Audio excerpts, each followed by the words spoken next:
proper because we can still, maintain the integrity of this committee by simply not giving too much attention to their, to the position of this law firm. So I would suggest that we take consideration of the suggestion of Congresswoman De Lima not to dignify this letter. For the guidance of the justice members, our parliamentary status, there was a motion to issue an order. The same has been withdrawn by the proponent, the Honorable Rodriguez, by his conformity to the chairperson. Now there is a pending suggestion about issuing a letter from the committee to address the erroneous allegations in the letter of Fortune Narvasa. But we are hearing another opinion not to dignify with an answer the erroneous allegations in the letter of Fortune Narvasa. If there will be no motion, then it will be perceived and interpreted as no action will be taken to the answer of Fortune Narvasa letter. Who were those who were held liable in the notices of disallowance? The Vice President. When there is a notice of disallowance, this is based on the Joint Circular 2015-01 on the use of confidential funds.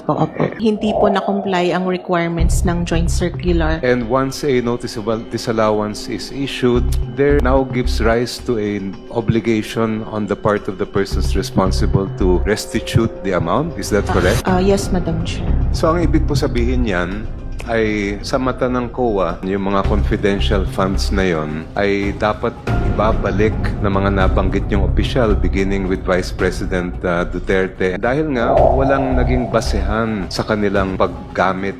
Am I correct? Yes, Madam Chair. So it's clear that the consequence of the issuance of the corresponding notices of disallowance is the obligation to restitute. In Filipino, ibalik ang pera. That is 73 million for the 2022 fourth quarter and 375 million for the 3 quarters of 2023. Oh, that's a very interesting development.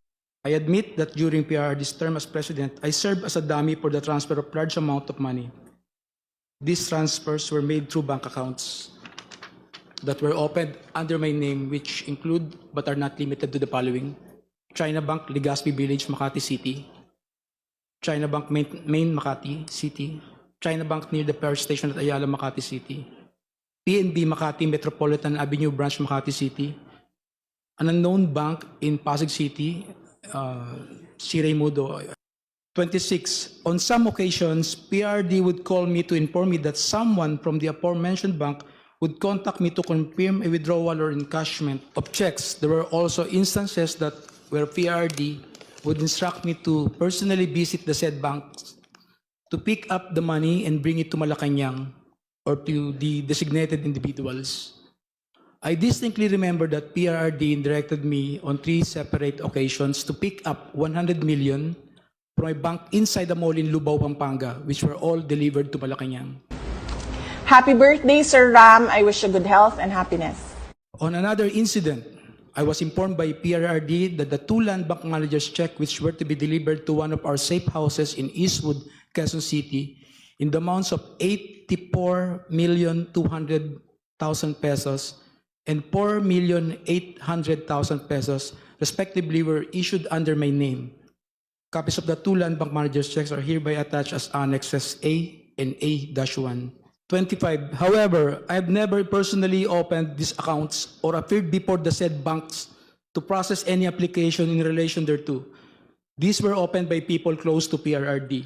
To prove the aforementioned allegations, I am willing to execute an affidavit, authorization, or any other document, and to perform all acts necessary for Committee on Justice of the House of Representatives or the courts to access the aforementioned bank accounts and all other bank accounts under my name. Happy birthday, Sir Ram. I wish you good health and happiness. Birthday, Sir Ram. I wish you good health and happiness. I admit that during PRRD's term as president, I served as a dummy for the transfer of large amount of money. These transfers were made through bank accounts. To prove the aforementioned allegations, I am willing to execute an affidavit, authorization, or any other document, and to perform all acts necessary for Committee on Justice of the House of Representatives or the courts to access the aforementioned bank accounts and all other bank accounts under my name. Dagdag pa ni Madriaga, nagsilbi umano siyang dummy para sa paglilipat ng malalaking halaga noong Administrasyong Duterte. Hindi bababa sa 6 na bank accounts umano ang binuksan para kay Madriaga ng mga taong aniyay malapit sa dating Pangulo. Nagsumite si Madriaga ng bank secrecy waiver sa komite. There were also instances that where PRD would instruct me to personally visit the said banks to pick up the money and bring it to Malacanang. Happy birthday, Sir Ram. I wish you good health and happiness. I admit that during PRD's term as president, I served as a dummy for the transfer of large amount of money. These transfers were made through bank accounts. To prove the aforementioned allegations, I am willing to execute an affidavit, authorization, or any other document, and to perform all acts necessary for Committee on Justice of the House of Representatives or the courts to access the aforementioned bank accounts and all other bank accounts under my name. I don't wanna do this, but since siya na yung nagsabi, i-turn over ko na yung envelope. The envelopes were... I was given an envelope and it was later on I found out that there was money in it. Magkano po laman ng envelope? I think it was something like between 12 to 15, sir. Nakakatanggap po ba kayo ng envelope just like Yusek Mercado and Director Osias from ASEC Paharda? Yes, sir. Pag pinatay ako, patayin mo si BBM, si Isang Araneta, at She may not like no my answer. She may not like how I answer. But I am answering. Do you know Mary Grace Piatos? Di po ko siya kilala, ma'am. Imagine myself cutting his head. The House members who verified and swore before me this impeachment complaint is 215 House members.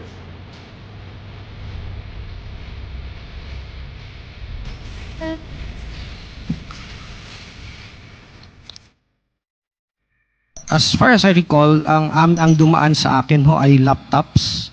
Laptop? Yes, sir. Laptops for teaching, non-teaching, and yung DCP project ho.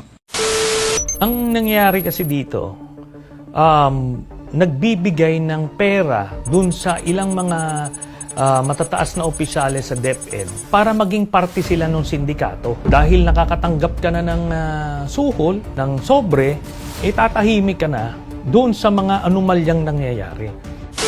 Those 9 envelopes you received is a form of pressure on your part or on the part of the same person that asked you to sign, Ms. Catalan. Am I right? Yes or no? No. Yes or no? maybe, Your Honor. Pasok na naman yan sa usapin ng high crime kasi bribery and corruption. Siyempre, kapag official ka ng gobyerno, dapat di ka nagkukumit ng bribery and corruption. And we're talking of the Vice President committing this crime.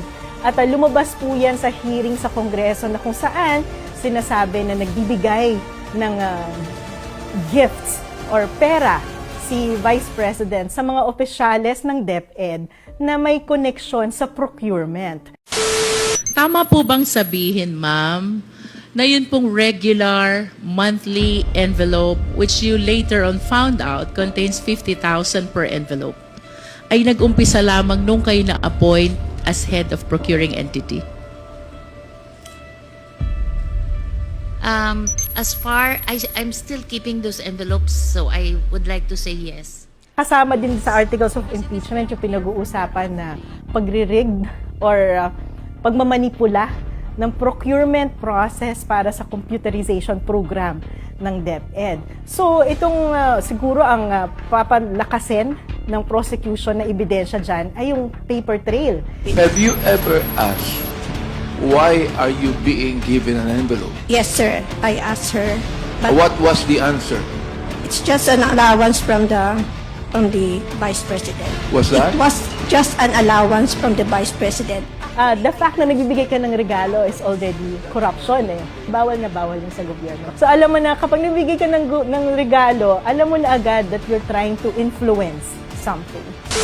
paglabag yan ng malinaw sa Republic Act 3019, yung Anti-Graft and Corrupt Practices Act, na bawal magbigay ng anumang halaga o regalo sa ibang opisyal para mapuwersa mo, di ba? O matulak mo, di ba? Na gumawa ng anumang bagay. Yun yung punto. Kasi nga, kung public official ka, kailangan ang gabay mo doon sa trabahong ginagawa mo, batas eh. Naniniwala ako, hindi yan gagawin ng mga nasa ilalim niya na maglalabas, magpapaluwal ng ganyang karaming pera nang hindi niya inaaprubahan. The envelopes where the money was. I was given an envelope. It was later on I found out that there was money in it. Nakakatanggap po ba kayo ng envelope from ASEC Paharda? Yes, sir. May mga tao na umamin mismo at nagsabi na itong mga pera na to galing kay VP Sara. Nakakalungkot kasi ilang beses natin pinag-uusapan na kakulang-kulang ang budget na nilalaan natin sa DepEd dahil napakaraming kulang na resources, kulang ang sweldo ng teachers, kulang ang mga kagamitan, kulang ang classroom, kulang ang computers, kulang ang libro.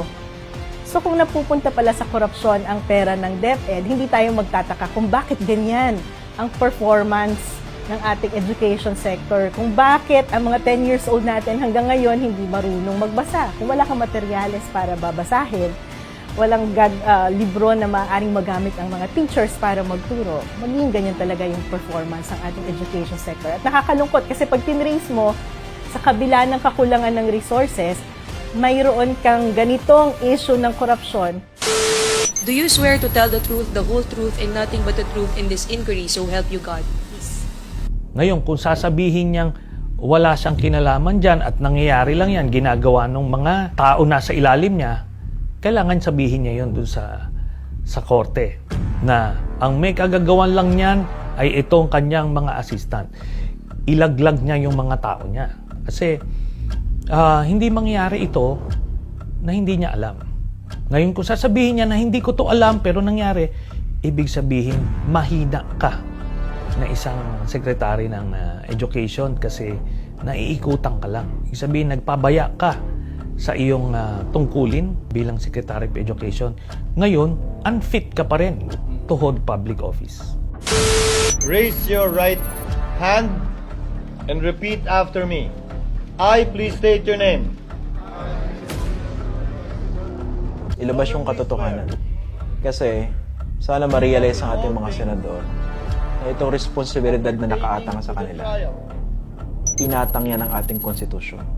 Nakaupo sila dyan sa Senado, hindi dahil pakaramdam nila, privilege nila yan. Of course, that's a privilege. Pero dapat tunuwain nila, nilagay namin kayo dyan, binigay namin kayo ng mandato para gawin ninyo yung trabaho ninyo. Hindi para isulong lang yung inyong interest na politikal. Kung wala ka naman tinatago, dapat hinaharap mo ito eh. Hinaharap mo ito, pinapakita mo na wala kang ginawang krimen. Para sa ganon, ay bumalik ang tiwala sa iyo ng sambayanan at pwede ka na ulit manilbihan. Pero habang pinipigil ito, habang hindi ito nangyayari, merong mga magdududa kung totoo ba ang mga inaakusa. Actually, favor nga po dapat kay BP yun eh. Kasi lalong-lalo na, alam naman po natin, natatakbo siya sa 2028. Dapat po nililinis niya yung pangalan. Lahat po ng allegation sa kanya, dapat po linisin niya. Para ang tiwala ng taong bayan, makuha niya. Pero kung ganyan naman po, nililihis nila, instead na sumagot sila, iba pong klaseng pagharap dun sa mga allegation na ginagawa nila. Para malinis niya yung pangalan niya, dapat magpaliwanag siya. Depensahan niya yung sarili niya kung hindi man totoo yung inakusa sa kanya. Baka guilty siya kung ayaw niya humarap. Gusto ko naman na yung mga budget na naka-allocate para sa edukasyon ay mapunta syempre sa edukasyon ng ating mga anak. Kaya nalulungkot ako na nagkaroon ng na may mga ganong aligasyon sa bribery na yon. Pero syempre, siya ay nasa gobyerno, so our public officials must be accountable for everything. Dapat talaga niya explain para malinaw sa lahat kung saan niya dinadala yung mga pera. Para rin mo lang mga issue na nangyayari ngayon. Sa akin, kaduda-duda. Kasi anong tinatago mo? Si Sara Duterte ay lumabas na tumatanggap siya ng cheque mula sa isang drug lord. Hindi lang siya, kundi buong pamilya nila. 3 magkakapatid, si Hanilet at si Digong mismo. Batay doon sa salin mismo, deklarasyon mismo ni BP Sara sa kanyang mga salin, mula nung siya pa ay mayor ng Davao, ang laki-laki ng mga halagang nakalagay doon, na dinideclare niya bilang kanyang pag-aari. Pag kinumpara mo doon sa kanyang sweldo, ang tanong, paano ka nakakuha ng ganito kalaking na halagang ari-arian? Kung totoo yung sinasabi ni Sonny Trillanes na merong mga hundreds of millions sa iyong bank account na galing sa drug lord, galing sa Pogo Lord, at iba pang mga lords. So, yan yung posibleng lumabas diyan sa issue na yan. Kaya ayaw nung iba na mabuksan o matuloy yung impeachment dahil pwedeng i-lift ang bank secrecy laws. Will the former president be okay that if we draft the waiver now, that it be signed today instead of tomorrow? Will you be fine with that, Mr. President? Anong kapalit, sir? Hindi. Sampalin ko sa publiko. Hindi. Wala naman. Ngayon na. Wala pong ganunan. Chairman. I'll give you, sampalin ko sa Chairman. Session suspended. Session suspended.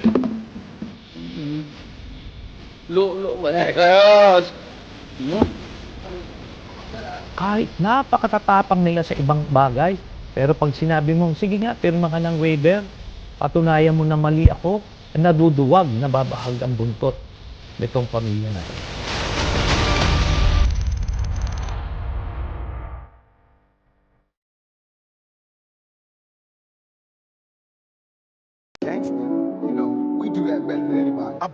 I bet you got it twisted, you don't know who to trust. So many player hating niggas trying to sound like us.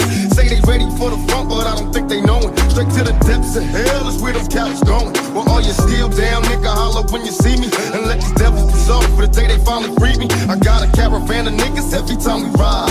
Hitting motherfuckers up when we pass by. Until I die, live the life of a boss player. Cause even when I'm high, fuck with me and get crossed later. The